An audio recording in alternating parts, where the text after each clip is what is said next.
Hello दोस्तों, my self नीलम वासुदेव। आज हम फिर सामने हैं एक दूसरे के।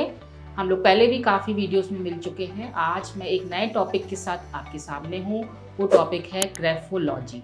Graphology is not a magic, dear all, this is a science. Graphology दो शब्दों से बना है, ग्राफो और लॉजी। ग्राफो इज़ दी लिखावट, जो आपकी लिखावट रहती है, जो राइटिंग है, उसको ग्राफिक वर्ड से यूज़ किया जाता है। जब हम किसी चीज़ की स्टडी करते हैं तो उसको लॉजी वर्ड के साथ इंकित किया जाता है।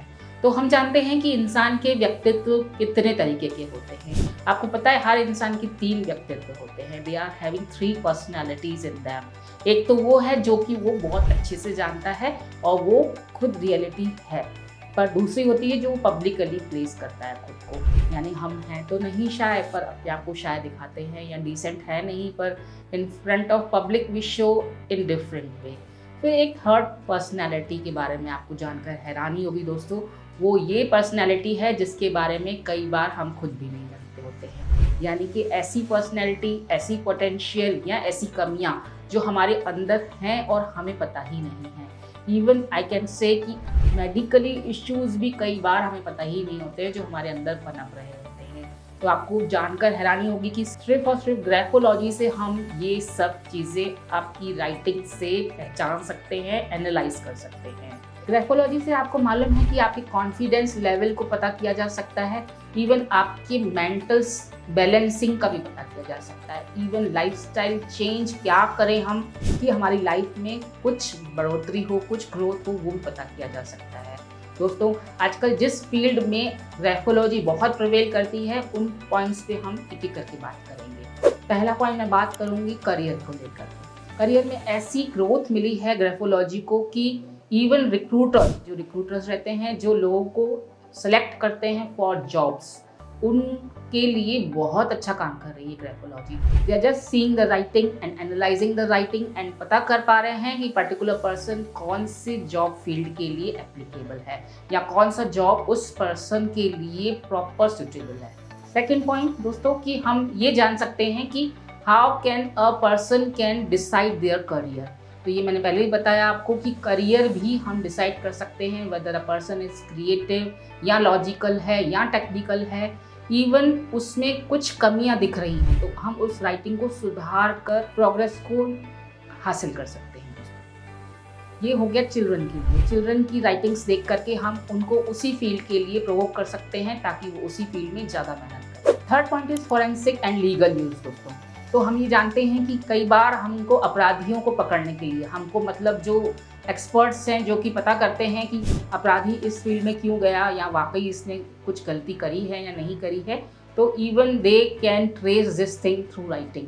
तो ये आजकल बहुत प्रिवेल हो रहा है कि राइटिंग के through forensic and legal use में हम राइटिंग के थ्रू लोगों को पहचान सकते हैं। इवन सुधार लाने के लिए भी उनको ग्राफोलॉजी कराई जाती है दोस्तों। फॉरेंसिक से लोगों का पता चलता है अपराधी जो है वो कितने लेवल तक अपराध कर सकता है, यानी उसकी मेंटल स्टेट कितनी प्रॉब्लमेटिक है।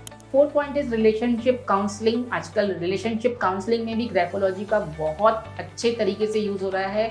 कई बार हमने देखा है कपल्स में कंपैटिबिलिटी इशू आ रहा है या मेंटल स्टेटस में कुछ इशू आ रहा है, आपस में उन लोग का कुछ प्रॉब्लम चल रहा है जो एक दूसरे से शेयर नहीं कर पा रहे हैं, तो even graphology can help in that thing also.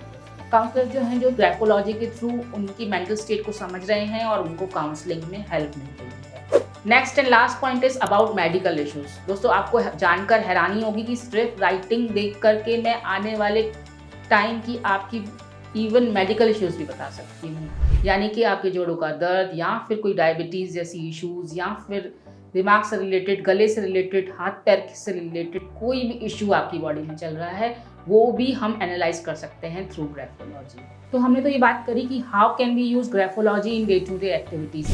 Even हम अपनी पर्सनैलिटी पहचान कर उसको सुधार सकते हैं। तो हमने ये कहा कि हम सुधार सकते हैं, तो इसका क्या मतलब है दोस्तों? इसका मतलब ये है कि graphology is a science which is doing daily practice of your hand writing. तो आप कहेंगे कि हम केजी के बच्चे हैं जो हैंड राइटिंग फिर से करना शुरू करें। तो दोस्तों, आपको जान के हैरानी होगी कि graphology is not about the letters और alphabets, it is about the slants, strokes and pressures. कि किस तरीके से आप अपने शब्दों को किस डायरेक्शन में लिख रहे हैं, या फिर कितने प्रेशर से लिख रहे हैं। Hand writing word is a writing which is not of hand, it is the writing of mind. आपके ब्रेन में जो फ्रीक्वेंसी चलती है, आपने सुना मैनिफेस्टेशन से कैसे हम अपने फ्रीक्वेंसी को चेंज करते हैं, उसी तरीके से जब हम राइटिंग लिखते हैं, दो मूवमेंट्स होते हैं हमारी फिंगर्स में, वो डायरेक्टली न्यूरोपैथिक वेज से हमारे माइंड में पहुंचते हैं और हमारे ब्रेन पैटर्न को चेंज करते हैं। और स्लोली जब हम वो पैटर्न्स बार बार प्रैक्टिस करते हैं तो हमारे माइंडसेट में चेंजेस आते हैं और हमारे स्वभाव में, पर्सनैलिटी में चेंजेस आते हैं। इवन हम अपने वीकनेसेस को स्ट्रॉन्ग चेंज कर सकते हैं टुवर्ड्स पॉजिटिवनेस दोस्तों, टुवर्ड्स पावर, राइट। लास्ट में एक टिप देना चाहूँगी दोस्तों कि हम हमेशा दिन भर काम में लगे रहते हैं और हैप्पीनेस पता नहीं कहाँ चली गई है, हैप्पी हार्मोन गायब हो गया है। तो आपको ये पैटर्न मैं स्क्रीन पे दिखा रही हूँ, इसकी प्रैक्टिस करिएगा एंड आप देखेंगे कुछ ही दिनों में आपके अंदर हैप्पी हार्मोन्स लौट आएंगे and you will feel more and more excited full day. तो दोस्तों सेल्फ हेल्प के लिए भी ग्राफोलॉजी बहुत अच्छा टूल है। आप चाहें तो इसको सीख सकते हैं और नहीं भी सीखना चाहते तो you can just send your hand writing एक स्क्रिप्ट मुझे सेंड कर सकते हैं। I will analyse it and जो भी उसमें चेंजेस रहेंगे I will help you out. जो भी आपकी प्रॉब्लम्स हैं, कॉन्फिडेंस लैक है, टेंशन है, डिप्रेशन है या फिर बिहेवियरल कोई इशू आ रहा है या मेडिकल इशू है, जस्ट मेंशन करिए और राइटिंग स्क्रिप्ट भेजिए। I will just analyse it and send it to you. और मेरा वीडियो कैसा लगा ज़रूर बताएं, लाइक एंड सब्सक्राइब जरूर करें, शेयर जरूर करें।